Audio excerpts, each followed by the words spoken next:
The Klutch Heavy Duty Welding Fabrication Table with a fit-up kit. Positive number one.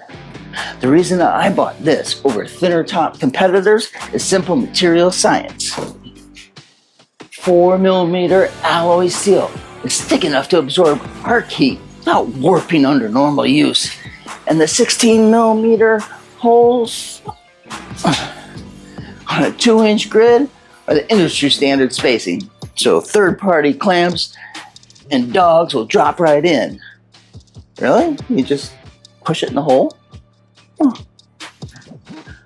The 24-piece fit-up kit alone, the dogs, the clamps, the V-blocks, they cost you table money if you source them separately. And I've already got them in every hole in this thing. You know, I ran the assembly video at 4x speed because in real time, it looks like I'm reading the instructions in Braille with my elbows. My youngest walked through the garage, looked at the pile of steel on the floor and said, "Is that a robot?" She's in AP Physics. Screech! Positive number two. 79 pounds of alloy steel on casters is basically a tank that rolls.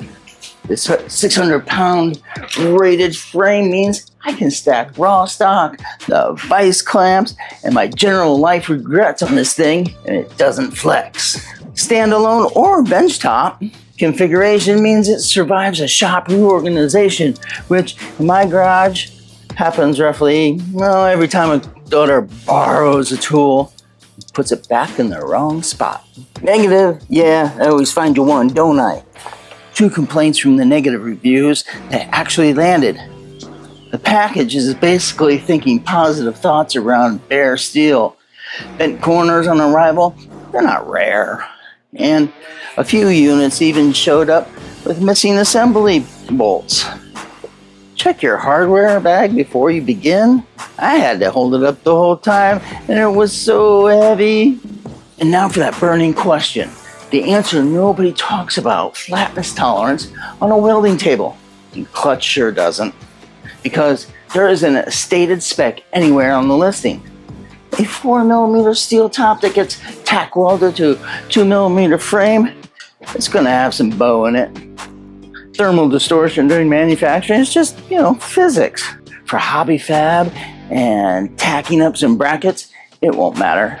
But if you're chasing dead flat, for precision fixtures that is, grab a machinist straight edge before you commit.